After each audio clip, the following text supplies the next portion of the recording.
السلام علیکم ورحمۃ اللہ وبرکاتہ۔ آج کی ویڈیو آپ کے ساتھ دوستوں، ویڈیو جانور کے ساتھ آپ صلی اللہ علیہ وسلم کا طرز عمل۔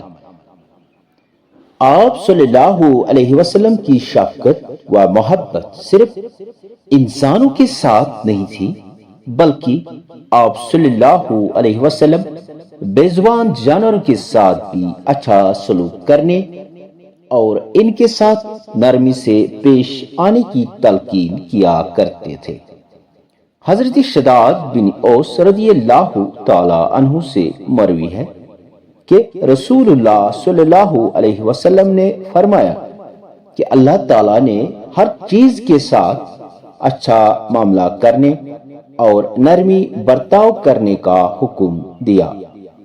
اس ذبح کرو تو اچھی طرح کرو، تم میں سے جو ذبح کرنا چاہے وہ اپنی چھری پہلے تیز کرے اور اپنے ذبیحہ کو آرام دے۔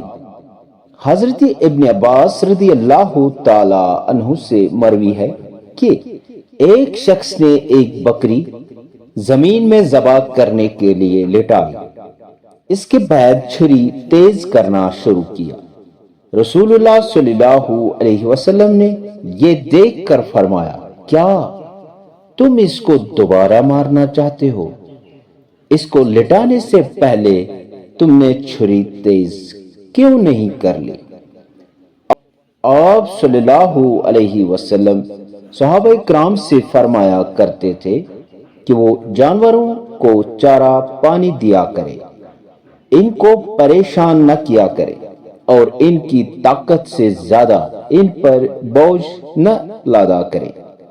آپ صلی اللہ علیہ وسلم نے جانوروں کو تکلیف کو دور کرنے، ان کو آرام پہنچانے کو اجر و ثواب کا باعث اور تقرب اللہ کا ذریعہ قرار دیا ہے۔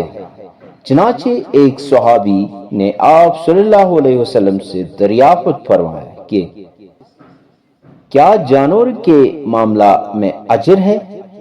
آپ صلی اللہ علیہ وسلم نے فرمایا، ہر اس مخلوق میں جو تر و تازہ جگر رکھتی ہے اجر ہے۔ جانوروں کے ساتھ ظلم و زیادتی کو اللہ کے عذاب کا سبب سمجھتے تھے کہ ایک مرتبہ آپ صلی اللہ علیہ وسلم نے ایک انصاری نوجوان جو اپنے اونٹ کی ٹھیک سے دیکھ بھال نہیں کیا کرتا تھا سے فرمایا کہ کیا تم اس جانور کے معاملے میں جس کا مالک اللہ تعالی نے تم کو بنایا ہے اللہ سے نہیں ڈرتے؟ وہ مجھ سے شکایت کر رہا تھا کہ تم اس کو تکلیف دیتے ہو اور اس سے ہر وقت کام میں لگائے رہتے ہو۔ یہ تھی آج کی بات، جانوروں کے ساتھ آپ صلی اللہ علیہ وسلم کا طرز عمل۔ ملتے ہیں اگلی اور ایک ویڈیو میں اور ایک اچھی بات کے ساتھ۔ اگر اس چینل پہ نئے ہو تو چینل کو سبسکرائب کرنا نہ بھولیں۔